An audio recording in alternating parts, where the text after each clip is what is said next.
Blockage reversal होगा या नहीं?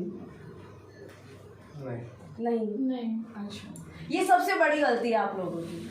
मोस्टली जो पेशेंट आते हैं ना ओपीडी में, आईपीडी में, वो जब एंजियोग्राफी लेके आते हैं अपने, मतलब जो इन्वेस्टिगेशंस लेकर आते हैं, उसमें यही पेशेंट आता है कि हमारे हार्ट का 95% ब्लॉक है, हमारे हार्ट का 75% ब्लॉक है, 80% ब्लॉक है, 100% ब्लॉक है, एक ब्लॉक है, दो ब्लॉक है। ठीक है, अब मैं आपको बताती हूँ। फिर उसके बाद में जो भी डॉक्टर्स हैं वो यही सजेस्ट करते हैं कि ब्लॉकेज तो अब रिमूव हो नहीं सकता, तो हम जाते हैं स्टेंट की ओर, राइट। मैं आपको माधव बाग में ये बताती हूँ कि हम पूरे क्लासिकल मेडिसिन से, आयुर्वेदा हर्ब से, बिना किसी चीड़ फाड़ के, बिना किसी ऑपरेशन के, नेचुरल तरीके से हार्ट ब्लॉकेज को 100% तक रिवर्स करते हैं। मैं बताऊंगी कैसे। फर्स्ट, हार्ट जो ब्लॉकेज होता है वो कोई डिजीज नहीं है। लॉन्ग टाइम तक आपका खान पीन का जो सिस्टम है वो सही नहीं है। तो हमारी आर्टरी को मैं पाइप बताती हूँ ताकि आप लोगों को समझ में आ जाए। जैसे एक पाइप है, गलत खाना आप खा रहे हो और रिफाइंड ऑयल्स वगैरह यूज में ले रहे हो, तो आर्टरी की जो इंटरनल वॉल होती है उस पर धीरे धीरे ये जो टॉक्सिन्स होते हैं वो डिपॉजिट होना स्टार्ट हो जाते हैं, धीरे धीरे बढ़ते जाएंगे। 75% आते ही जब आप अपना इन्वेस्टिगेशन करवाते हो तो डॉक्टर कह देते हैं कि इसको स्टेंट में लगवाया जाए, स्टेंट कन्वर्ट करवाया जाए। ठीक है, जबकि ब्लॉकेज होता किस चीज़ का है? गलत खान पान का। गलत खान पीन में क्या आ गया? वही फैट और कैल्शियम। ये आराम से टूट सकता है, फैट डिजॉल्व हो सकता है, सर बॉडी के अंदर हीट होता है, कैल्शियम भी डिपॉजिट हो सकता है, मतलब डिजॉल्व हो सकता है। ठीक है, तो इसमें स्टंट लगाने की कोई ज़रूरत नहीं है। पर टाइम अगर हम अपनी बॉडी का डेली बेसिस पे डिटॉक्सिफिकेशन करवाते हैं तो ये धीरे धीरे धीरे कुरच कर अपने आप बॉडी से बाहर आ जाता है। हमारी बॉडी बहुत स्मार्ट है इन मामलों में। ठीक है, क्योंकि हमारी बॉडी के अंदर जो भी क्लोट है या फिर ये जो ब्लॉकेज है वो फॉरेंसिक पार्ट है। हमारी बॉडी खुद इसे एक्सेप्ट नहीं करना चाहती, वो चाहती है कि जितना जल्दी हो सके ये हमारी बॉडी से बाहर निकले। ठीक है, ये दो हो गया। एक तो हो गया ब्लॉकेज, किस चीज़ से होता है? फैट से होता है, कैल्शियम से होता है, जो अपने आप में डिजॉल्व हो जाता है। अब ये आर्टरी है जिसके अंदर ये फैट और जो भी डिपॉजिशन है वो करना स्टार्ट हो गया। जो ये पाइप है उसकी इलास्टिसिटी जो होती है वो रिजिड हो जाती है, मतलब टाइट हो जाती है। जो लचीलापन होता है उसका नेचुरली वो खत्म हो जाता है। स्टंट लगवाने से वो उसकी जो आउटरिंग कवरिंग होती है तो वो और मतलब इसको इस तरीके से ब्रॉड कर दिया जाता है। इलास्टिसिटी अब और रिजिड हो गई, टाइट हो गई। अब इसको रैप्चर होने में टाइम नहीं लगेगा। स्टंट लगाने से ब्लॉकेज सही नहीं होता, ब्लॉकेज और जमना स्टार्ट हो जाता है और जब वो आर्टरी में कड़ापन आ जाता है और जब वो रैप्चर हो जाती है, मतलब फट जाती है, तो वहाँ से ब्लड जाता है बॉडी के बाहर। ठीक है, वहाँ से WBC सेल आती है और वहाँ पे क्लोट बनाने का काम करती है। जनरली क्लोट किसको कहते हैं? ये मेरा हाथ है, इसमें लग गया कोई भी चीज़, मतलब लग गया, मतलब कोई भी, ठीक है, उसमें क्लोट बनना स्टार्ट हो गया। ये कुछ विद इन सेकेंड्स में बन जाता है। ठीक है, ये सारा प्रोसीजर होता है बॉडी के अंदर। अब वो जो क्लोट है वो पूरी बॉडी में सर्कुलेट होता है। अगर ब्रेन में जाएगा तो वहाँ स्ट्रोक होगा, बॉडी पैरालिसिस हो सकती है, फेशियल पाल्सी हो सकती है, जो भी अदर मतलब जिस पर्टिकुलर एक ऑर्गन को वो इफेक्ट करेगा वो हमारी बॉडी मतलब उसका रेस्पॉन्स देगी। अगर वो सर्कुलेट होकर हमारी हार्ट की किसी आर्टरी के अंदर आता है तो वो क्लोट माना जाता है। वो प्रॉब्लम क्रिएट करता है हार्ट अटैक का। ब्लॉकेज कभी भी हार्ट अटैक का रीज़न कभी नहीं बना है। ठीक है, सेकंड मैं आपको बताती हूँ कि ये जो पिक्चर देख रहे हो ना आप, ये है अंदर की तरफ जो रेड कलर का मार्क है, ये अंदर खून का थक्का जम गया है, मतलब यही ब्लॉकेज है और वो रैप्चर हुई है जो आगे चल के क्लोट में कन्वर्ट हो गई। ठीक है, तो स्टंट वगैरह लगाना मैं तो इसे खिलाफ ही मानती हूँ इसकी, क्योंकि ये अगर ट्रीटमेंट का कारण होता तो मैं आपको कहती, बट इससे कहीं ना कहीं आर्टरी 3 साल 4 साल बाद में रिजिड ही होती है। अपने इंडिया के अंदर सबसे ज़्यादा पेशेंट डायबिटीज़ के हैं, कैपिटल ऑफ इंडिया डायबिटीज़ के केसेस के अंदर, और 2025 तक अपना इंडिया हार्ट डिजीज़ का कैपिटल बन जाएगा। इतने ज़्यादा हार्ट के जो डिजीज़ आ रही है वो अभी पेशेंट्स हमारे ओपीडी में आ रहे हैं। और ये मैं इसलिए नहीं कह रही कि मैं एक बहुत अच्छी डॉक्टर हूँ, या हमारे पास माधव बाग की बहुत बड़ी टीम है, हमारे पास अच्छे हॉस्पिटल्स हैं। ये मैं इसलिए कह रही हूँ कि ये हमारा ट्रैक रिकॉर्ड कहता है कि अभी तक 1 लाख से ज़्यादा पेशेंट को हार्ट डिजीज़ के लिए हमने रिवर्स कर दिया है। और ओवरऑल डायबिटीज़ हुआ, हाइपरटेंशन हुआ एंड थायराइड हुआ, 10 लाख तक के पेशेंट हमने रिवर्स करके भेज दिए घर पे। इसलिए महाराष्ट्र की जो गवर्नमेंट है वो भी हमें इसलिए सपोर्ट कर रही है। धीरे कैसे चल रही है?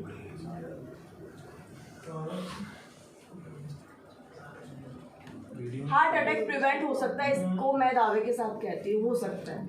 अब हार्ट की जो डिजीज होती है ना, इनका मेन रिस्क फैक्टर किसको होता है? जिसका एब्डोमिनल गर्थ एक तो ज़्यादा हो, सेकंड जो ओबेसिटी हो, थर्ड जिसको हाइपरटेंशन हो, फोर्थ जिसका कोलेस्ट्रॉल ट्राइग्लिसराइड बढ़ा हुआ हो, फिफ्थ जो एंडोलिथियल सिस्टम जिसका डिस्टर्ब हो, मतलब जो अल्कोहल स्मोक वगैरह ज़्यादा करता हो, ठीक है। फिफ्थ हो गया कि ये जो सारी चीज़ें है ना, हाइपरटेंशन, ओबेसिटी, ट्राइग्लिसराइड, कोलेस्ट्रॉल बढ़ना, एंडोलिथियल सिस्टम जो अल्कोहल वगैरह ज़्यादा लेते हैं, ये चारों डिजीज जो है ना वो अलग अलग नहीं है, ये एक दूसरे से जुड़ी हुई है।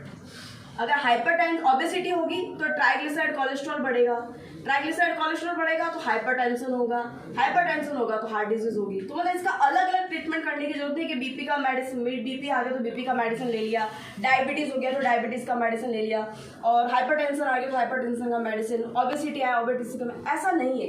एक चीज़ को पकड़ो, सारी चीज़ें अपने आप रिवर्स हो जाएगी, ठीक है। जैसे अब मैं बताती हूँ कि डायबिटीज़ का पेशेंट है, तो डायबिटीज़ के अंदर क्या होता है कि खून गाढ़ा हो जाता है, शुगर की मात्रा बढ़ जाती है। एक तो नॉर्मल अपना जो हार्ट है मतलब ब्लड को पंप कर रहा है, और एक शुगर वाला जो गाढ़ा खून हो चुका है बॉडी के अंदर, उसको पंप करना ज़्यादा टफ हुआ ना, तो उसको पंप करने के लिए हमारा हार्ट ज़्यादा काम करेगा, तो हाइपरटेंशन यानी बीपी बढ़ गया, तो डॉक्टर उसकी भी मेडिसिन चला देते हैं, जो कि गलत है। बीपी के अंदर क्या होता है, बीटा ब्लॉकर्स दिए जाते हैं मेडिसिन के अंदर, वो क्या होता है आर्टरीज को होती है डायलेट कर देते हैं। डायलेट करने से क्या होता है, एक बार तो ब्लड अपना चला जाएगा, लॉन्ग टाइम तक जब हम बीटा ब्लॉकर्स लेते हैं, जैसे अमाइलोडाइपिन हो गया 5 मिलीग्राम हो गया, 10 मिलीग्राम हो गया, तो वो आर्टरी को डायलेट कर देते हैं। ओवरऑल हार्ट की आर्टरी को तो डायलेट नहीं करेंगे, पूरी बॉडी की आर्टरी डायलेट होगी। सेकेंड हार्ट हमारा बॉडी का कहा जाता है हमारे लेग्स को, क्योंकि वो ग्रेविटेशन फोर्स के अपोजिट डायरेक्शन के अंदर ब्लड को सर्कुलेट करता है। जब वहाँ की आर्टरी डायलेट हो जाती है तो पैरों में स्वेलिंग आना स्टार्ट हो जाती है। इसलिए इंडिकेट किया जाता है कि अगर आपके पैरों में स्वेलिंग है तो कहीं ना कहीं आपके हार्ट में प्रॉब्लम है, क्योंकि वो उस फोर्स से ब्लड को ऊपर की तरफ सर्कुलेट नहीं कर पा रहे हैं, ठीक है। वहाँ की आर्टरी डायलेट होने से हार्ट में मतलब वो पंप नहीं कर पा रहा है ब्लड, तो ब्लड रिटेन का हो रहा है हमारी लेग्स के अंदर, और उसकी वजह से जो ब्लड हार्ट में पहुंचना चाहिए वो पहुंच नहीं पा रहा है, तो वो जोर से पंप करने लग जाता है, वही हाइपरटेंशन का या इस्चीमिया का कारण बनता है। तो बीटा ब्लॉकर्स जो ले रहे हो वो परमानेंट ट्रीटमेंट नहीं है हाइपरटेंशन का, जब तक जियो आप लेते रहो, फिर उसके कॉम्प्लिकेशंस, आप इसी समाज में रहते हो, आसपास आपके भी पेशेंट्स हैं और आप देखते भी हो।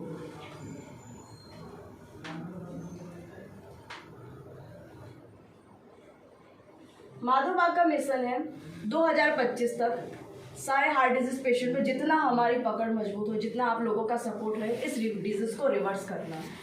अब माधव बाग हमारी कंपनी काम किस तरीके से करती है, जितने भी इन्वेस्टिगेशंस होते हैं वो मॉडर्न मेडिसिन के अकॉर्डिंग होते हैं, मॉडर्न ब्रांच के अकॉर्डिंग होते हैं, बट जो ट्रीटमेंट होता है वो प्योर क्लासिकल आयुर्वेदा होता है, जो चरक संहिता में लिखा हुआ है, सारे कंसेप्ट वहीं से उठे हुए हैं।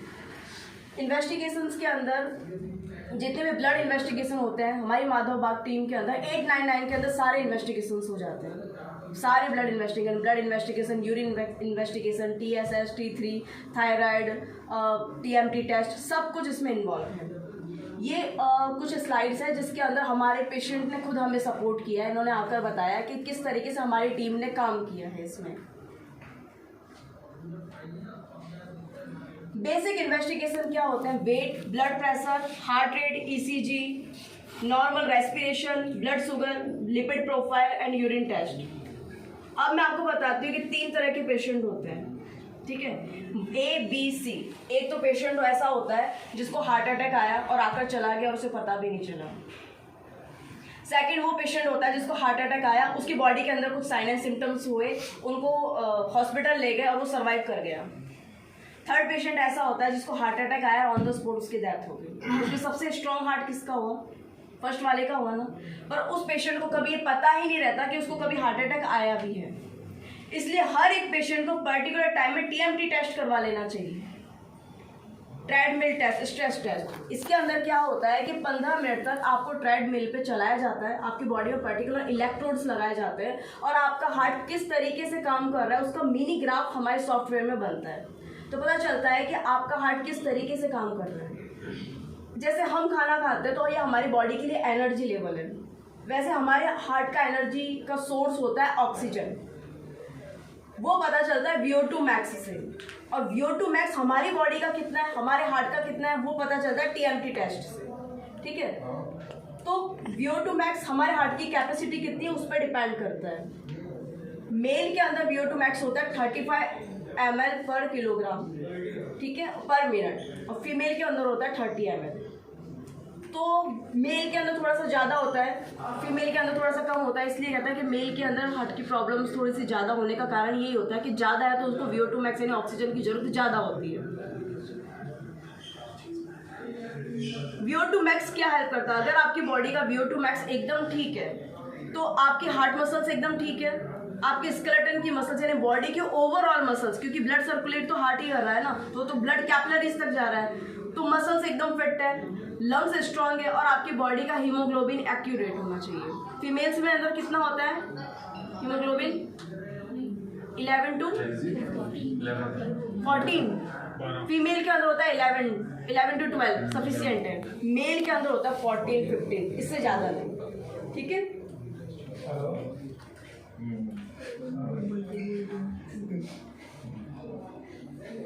डिपेंड करता है कि आपके जो हार्ट है वो किस पे डिपेंड करता है, आपकी पूरी बॉडी। जरूरी नहीं है कि आप एक हेल्दी लाइफ जी रहे हो तो ये आपकी बॉडी को मतलब अच्छा रखेगा। डिपेंड करता है आप किस संगत में रह रहे हो, आप किन लोगों के साथ में उठ रहे बैठ रहे हो, और आप किन लोगों से बात कर रहे हो, और किस टॉपिक पे चर्चा हो रही है। ये धीरे धीरे एक ही टॉपिक अगर नेगेटिविटी में बात करते रहोगे ना तो कहीं ना कहीं सबकॉन्शियस माइंड को इफेक्ट करेगी। ऐसा मैं नहीं कह रही, मेरा आयुर्वेदा साइंस कह रहा है। सेकंड आपका आहार है ही है। थर्ड आपका विहार, मतलब आप किस एनवायरनमेंट में रह रहे हो, कुछ वाला एनवायरनमेंट या अनहाइजेनिक एनवायरनमेंट, हाँ वही कुछ समझ गए, अनहाइजेनिक एनवायरनमेंट, ये कहीं ना कहीं आपकी फिजिक्स को कहीं ना कहीं पंच करता है।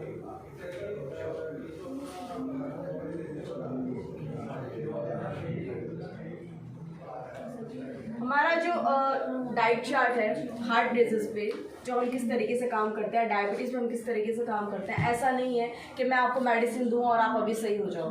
अगर आपको हाइपरटेंशन है, आपको डायबिटीज़ है, आपको थायराइड है, आपको ओबेसिटी है, या कोई भी पर्टिकुलर प्रॉब्लम है, मैं ये नहीं कहूँगी कि आप मेडिसिन लो आप ठीक हो जाओ। पर्टिकुलर हमारा आयुर्वेद 4 पिलर्स पे काम करता है। फर्स्ट आपका डाइट, आपका 24 घंटे में आपका डाइट प्लान किस तरीके से क्या आप खा रहे हो। सेकंड होता है आपका एक्सरसाइज, थर्ड होती है मेडिसिन, फोर्थ होता है आपका उठने बैठने का तरीका, संगत, मेडिसिन, ये सब कुछ। फिफ्थ होता है पंचकर्म, जो आयुर्वेद की मेन ब्रांच है। मतलब ऐसे, मतलब मैं आपको ये नहीं कहूँगी कि आप रोज डेली अच्छा खाना खाओ, एक ना एक चीट मील तो चलती है, पर फिर भी क्या है ना, बिजी स्केड्यूल की वजह से लोग इस पर ध्यान नहीं दे पाते हैं।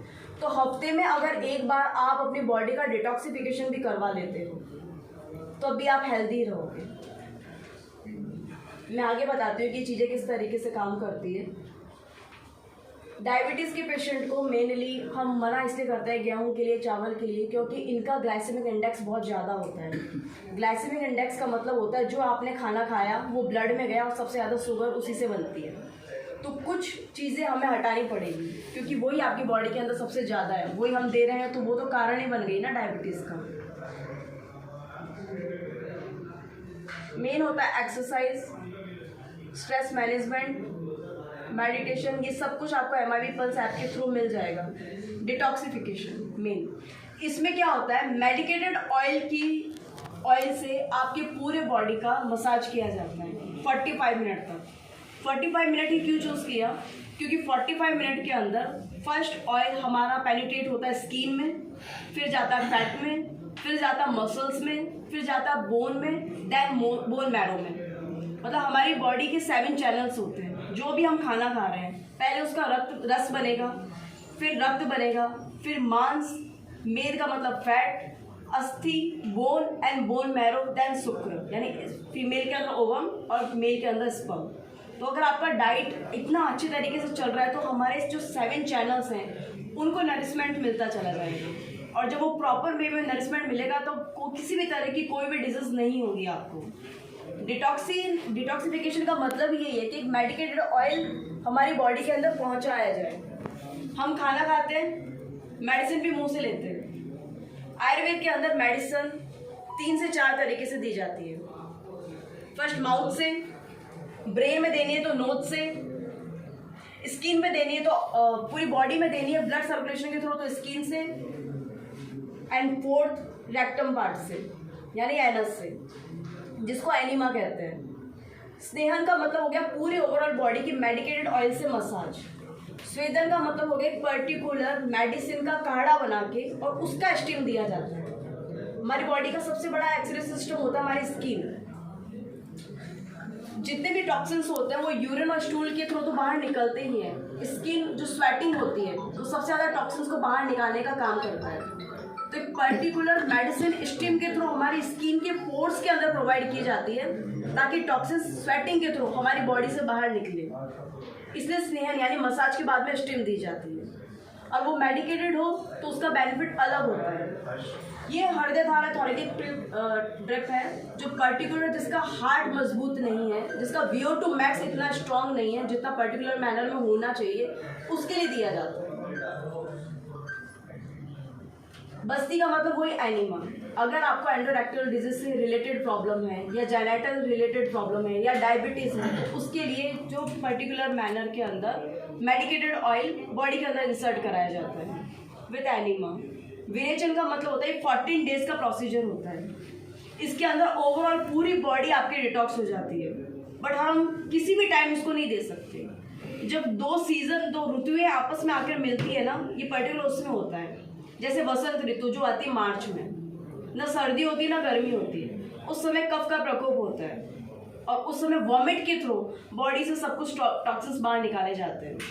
दिवाली से जस्ट पहले का जो टाइम होता है वो विरेचन का होता है। जितने भी टॉक्सिन्स होते हैं वो स्टूल के थ्रू बाहर निकाले जाते हैं, बट 40 डेज का प्रोसीजर होता है। इसमें 7 to 8 डेज लगातार आपको घी पिलाया जाता है, मेडिकेटेड घी।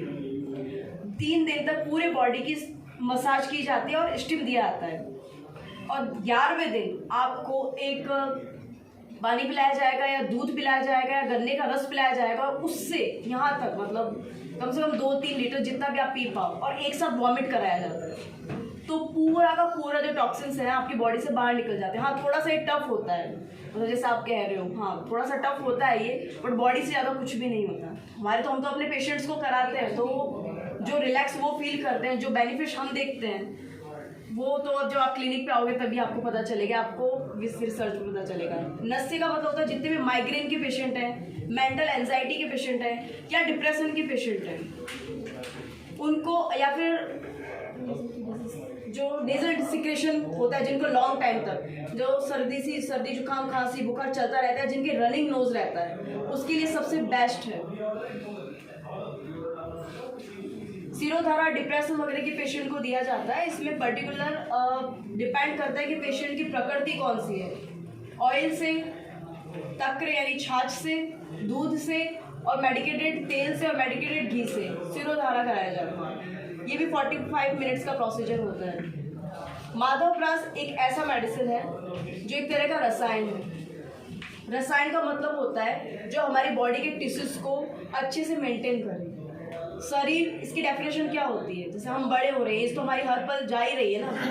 शरीर का मतलब होता है जिसका हर पल क्षय हो। मतलब अभी मैं आपके सामने बोल रही हूँ तो ऐसा नहीं कि मेरे बॉडी के अंदर मैकेनिज्म नहीं चल रहा, टिश्यूज रैप्चर हो रहे हैं तो टिश्यूज वापस बन भी रहे हैं। और अगर वो बनने वाले टिश्यूज एक पर्टिकुलर मैनर में बने, स्ट्रांग बने, तो क्या आप कभी बूढ़े होंगे क्या?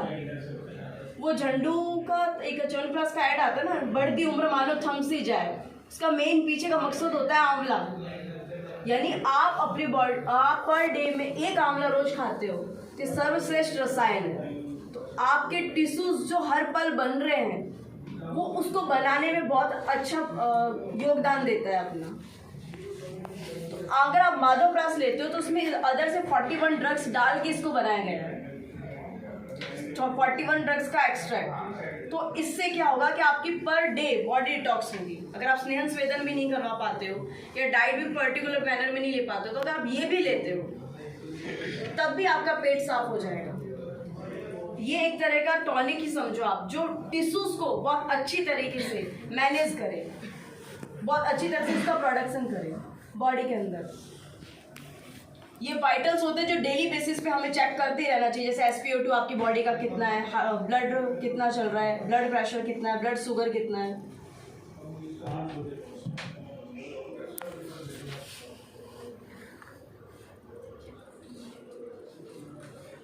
आपको और कोई क्वेश्चन पुटअप करना है तो बता दीजिए। ये जो आपने 14 डेज का बताया वो क्या है? सॉरी, 14 डेज का जो आप बोल रहे थे वो क्या है? 14 डेज एक तरह का पंचकर्मा प्रोसीजर जो कि मेनली IPD के अंदर होता है। OPD हम इसे मैनेज नहीं कर सकते।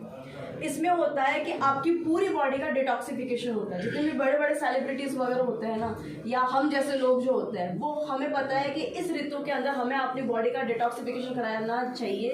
तो वो हमारी बॉडी की कैपिलरीज तक पूरी तरीके से उसको अंदर से सफाई कर देगा। मतलब आपके पास कार है, बाइक है, उसकी पर डेली बेसिस पे आप कुछ भी एक पर्टिकुलर टाइम में आप सर्विस करवाते रहते हो ना, ये एक तरह की बॉडी की सर्विस है जिसमें इंटरनल हमारी बॉडी को एक ग्रिस दिया जाता है, स्नेहन किया जाता है। तो स्नेहन देने से क्या होता है, जितनी भी टॉक्सिन जो मैंने आपको स्टार्टिंग में बताए थे हमारी आर्टरी के अंदर जो चिपके हुए होते हैं वो लूज हो जाते हैं। स्टीम देने से वो और लूज हो जाते हैं, और उसके बाद में जब मसाज करते हैं तो ब्लड सर्कुलेशन से चलते हैं, और स्टूल के थ्रू या यूरिन के थ्रू, स्किन के थ्रू और वॉमिट के थ्रू वो हमारी बॉडी से बाहर निकाले जाते हैं। मतलब बिना किसी चीर फाड़ के जो ब्लॉकेज वगैरह होते हैं, अगर वो डेली आप एक पर्टिकुलर मैनर में भी करवाते हो तो सारे ब्लॉकेज मेल्ट हो के निकल जाएंगे हमारी बॉडी से। मैं क्लोट की बात नहीं कर रही, क्लोट अदर स्टेज है, मैं ब्लॉकेज की बात कर रही हूँ। तो अगर हमारी बॉडी का डेली बेसिस पे डिटॉक्सिफिकेशन या एक महीने में या साल भर के अंदर अंदर एक बार करवा लेना चाहिए। तो 14 डेज का प्रोसीजर वो बड़ा प्रोसीजर है। 10 दिन आपको घी पिलाया जाएगा, 11 और 12 दिन आपकी पूरी बॉडी की मसाज होगी, और 13वें दिन आपको वॉमिट कराया जाएगा, या फिर वॉमिट होगा या फिर डायरिया करवाया जाएगा। तो उससे पूरा टॉक्सिन्स आपकी बॉडी से बाहर आ जाएंगे। नेक्स्ट,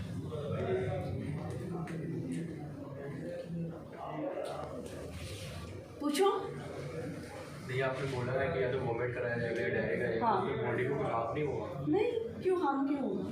लाइक आप 10 दिन कितना बोल रहे हो? 10 दिन एक दिन वॉमिट कराना है, 10 दिन थोड़ी ना नहीं कराना नहीं, है। घी पिलाने वाली जो बात चल रही है। हाँ, वो एक ऐसा थोड़ी ना होगा जैसे आज से स्टार्ट किया 50 ml, फिर आपकी बॉडी को देखा जाएगा कि वो डाइजेस्ट हो गया या नहीं हो गया। उसके बाद में आपकी भूख धीरे धीरे कम हो जाएगी, क्योंकि वो बहुत ही हैवी डाइट है। तो वो आपके बॉडी के अंदर उसको डाइजेशन होने में टाइम लगेगा। वो डाइजेस्ट हो गई, फिर दूसरे दिन 75 ml, फिर 95 ml, फिर 100 ml, फिर 120 ml, फिर 150 ml, उस तरीके से। मतलब इतना घी पिलाया जाएगा कि आपकी बॉडी की स्किन के जो पोर्स है उसमें से घी निकलने लग जाएगा, और उस समय सिर्फ आपको रेस्ट करना है, कुछ भी काम नहीं करना। आप खुद फील करोगे, और जैसे ही वो सब आपको खुद को फील होने लग जाएगा कि हाँ हमारी बॉडी के अंदर कुछ चल रहा है, और वो लूज होके जैसे ही वॉमिट कर दोगे आप, तो आपकी बॉडी एकदम 2-3 दिन तक लेथार्जीनेस में चली जाएगी, कुछ काम करना नहीं होगा, क्योंकि हमारी बॉडी एक तरफ से अंदर से सफाई हुई है उसकी, एक तरह से इसको इंटरनल ऑपरेशन कहा जाता है। उसके बाद में 3-4 दिन जो डाइट होगी वो हमारे अकॉर्डिंग होगी, सिर्फ पतली पतला घी या फिर खिचड़ी कह दो आप, उसे ज़्यादा पानी की, फिर उससे कम पानी की, फिर एक रोटी, इस तरीके से फिर नॉर्मल डाइट में आते हो विदिन 5 डेज। ये पूरा एक प्लान होता है। नेक्स्ट,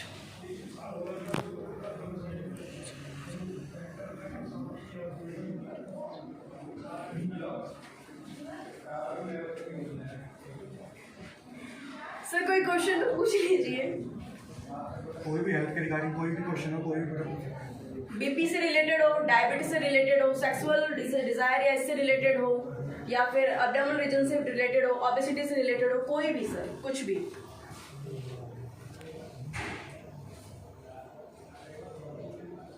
पर्सनली डिस्कस करना चाहते हैं तो हमारे डॉक्टर साहब हैं यहाँ पे, उनसे भी हो जाएगा।